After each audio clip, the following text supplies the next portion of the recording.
essa aula, porque isso aqui é um assunto um tanto que complexo, mas que eu vou te dar toda a base, vou te explicar detalhadamente esses critérios para que você tire uma excelente nota no seu Enem relacionado à biologia, beleza? Então vamos lá, membrana plasmática. De tudo a gente precisa entender, né, o que que é essa membrana plasmática, né? Na aula anterior, eu te falei todas as organelas da célula eucariótica, falei todos os componentes da célula procariótica, falei para você que a membrana plasmática ela tem tanto na célula procariótica como na célula eucariótica. E qual é a função em ambas? É fazer o controle da entrada e saída de substâncias. A gente chama isso, pessoal, de permeabilidade seletiva, tá? A gente chama isso de permeabilidade seletiva.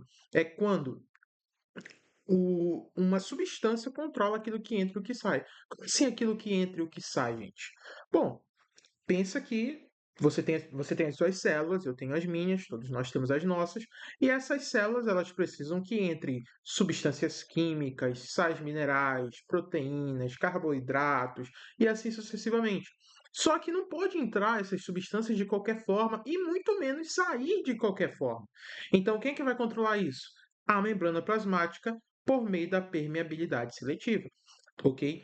Então, alguma coisa muito interessante é que alguns micro-organismos, ou melhor, os micro-organismos em geral que causam doenças, os patológicos, né?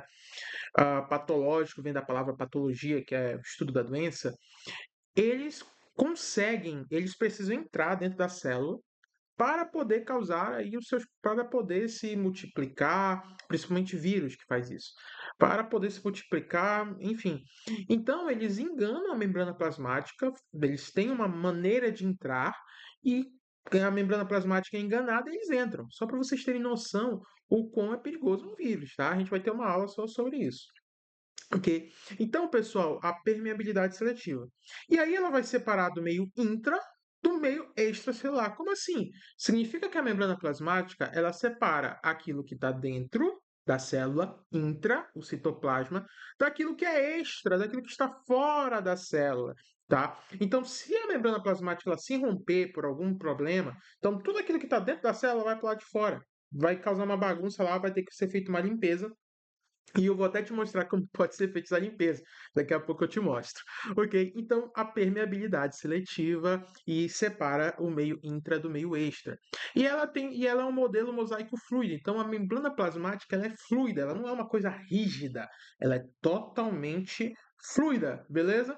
Então, veja bem, né? Então, aqui nós temos aqui as substâncias, a gente vai ter uma aula só sobre isso, das substâncias químicas que vão estar em uma membrana plasmática. Então, obviamente, água vai estar presente, proteínas, lipídios, que é gordura, glicídios, que são carboidratos.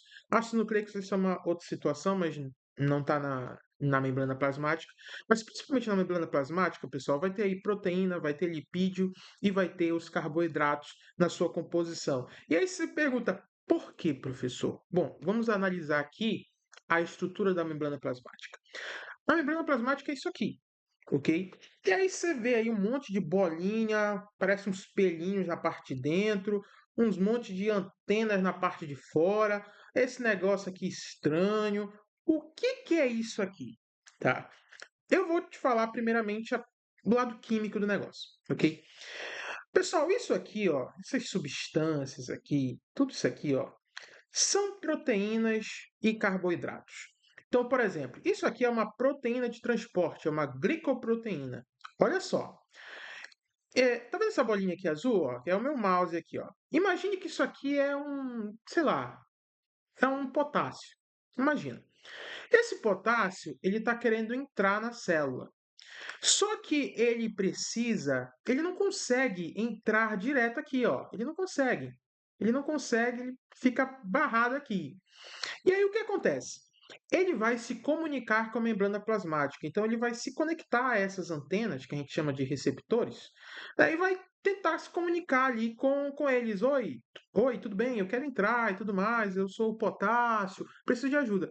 E aí a membrana plasmática vai perceber isso, realmente eu estou precisando de potássio. Beleza, pode entrar. E aí ele permite a passagem pela proteína de transporte, ó. Olha que legal. Então, essas proteínas aqui, essas substâncias, elas servem para transportar os elementos químicos que precisam entrar na célula, mas não são todos os elementos químicos que precisam dela. Às vezes, eles passam diretamente pela membrana plasmática. A gente já vai ver isso com mais detalhe, tá? Então, essas estruturas aqui servem para transportar as substâncias químicas.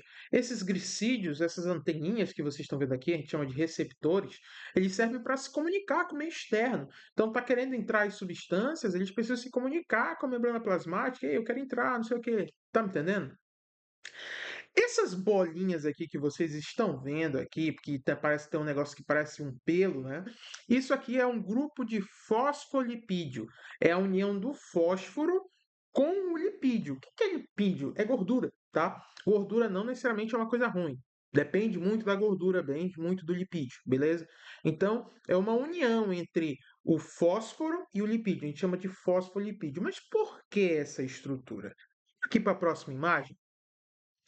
Olha só, aqui eu tenho a membrana plasmática bem ampliada agora, e você perceba que eu tirei a maioria daquelas coisas e coloquei só isso aqui, ó. Isso aqui, pessoal, a membrana plasmática, a gente costuma chamar ela de bicamada lipídica. Por que bicamada? Porque ó, tem aqui a primeira camada, segunda camada. Nessa camada aqui, pessoal, quimicamente falando, ela vai ter duas regiões.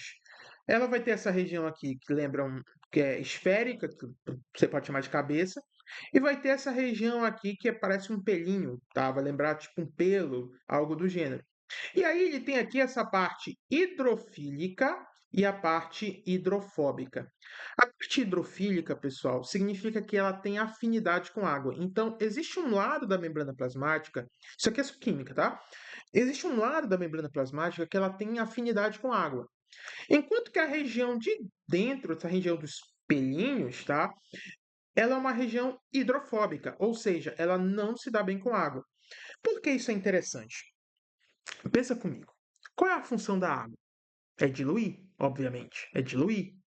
Então, se você pega sal e joga na água e mexe, o sal vai ser diluído na água. O gosto vai estar lá, mas o sal foi diluído. Então, imagina se a membrana plasmática ela fosse totalmente hidrofílica. Nós somos 70% água. Pô, pensa comigo. Se toda a membrana plasmática fosse hidrofílica, ela ia ser diluída do tanto de água que a gente tem no nosso corpo. Entendeu? Então vai beber água se não tem muita água no teu corpo. Tem que beber água. Que isso? Não vai ter pedra no teu rim. Que isso? Tá? Um rim é 900 mil reais. Que isso? Brincadeiras à parte. Então, pessoal, eu sempre gosto de dar esse exemplo. Se a membrana plasmática ela fosse completamente hidrofílica, ela podia ser diluída e a sala ia ser destruída. Então, ela precisa dessa parte hidrofóbica para não ter problema com a diluição de água. Então, ela tem uma parte hidrofílica e uma parte hidrofóbica, tá? Então, para recapitular, pessoal, o que é a membrana plasmática? Essas glicoproteínas, elas servem para transportar substâncias químicas de dentro para fora ou de fora para dentro, vice-versa. Esses glicídios aqui, essas substâncias aqui em verde, servem para, são como antenas, mas você vai chamar de receptor, que serve para se comunicar, a célula se comunicar com o meio externo, ok? Vão receber sinalizações químicas e se comunicar com o meio externo, ok? E essas estruturas circulares, junto com esse pelinho, é os fosfolipídios. Então, se em alguma questão que você estiver fazendo, assim, só para ter uma base, perguntar do que é feita a membrana plasmática? De uma bicamada lipídica, de um fosfolipídio. Como é esse fosfolipídio? Ele vai ter uma parte hidrofílica, que tem afinidade com o quê? Com água. Perfeito. E a parte hidrofóbica, que ele vai ter afinidade com o quê? Com simplesmente não vai ter afinidade com água, tá, pessoal? Deixando bem claro. Ok, gente? E aí, lembra que eu falei para vocês que eu tinha que te mostrar um vídeo do por que ela é fluida? Pessoal do Instituto Butantan, incrível o Instituto, tá? Quem quiser aí ser aluno da área da saúde, o Instituto Butantan é um excelente lugar para você. Olha só, macrófagos em ação. O que é um macrófago? Antes de a gente continuar. Macrófagos são células de defesa do nosso corpo, que quando a gente tem alguma infecção, algum invasor no nosso corpo, eles vão fagocitar esse invasor. O que é fagocitar? É comer o invasor. Só que tu vai ficar falando isso por aí, né? Coisa feia, né? Fala, fagocitar. fagocitose. Então, olha só isso aqui, gente. Por que a membrana plasmática ela é líquida? Olha só que legal. Isso aqui são bactérias, ó, bem aqui nessa região, que tem muitas bactérias. E bem aqui dá uma macrófago. Olha só como ele se expande, pessoal. Olha como ele vai se expandir. Ele está fazendo a fagocitose. Olha a importância da membrana plasmática ser líquida. Para que a célula consiga mudar o seu formato, caso necessário. Olha só como ela vai se expandindo, né? Se expandindo para fazer a fagocitose. E aí, ó, simplesmente as bactérias morreram. Agora você entendeu por que a membrana plasmática precisa ser fluida para que a célula, caso necessário, ela consiga se expandir, consiga mudar o seu formato, como o caso aqui do macrófago, tá? Então, continuando, meus queridos, vamos seguindo aqui. Então, olha só.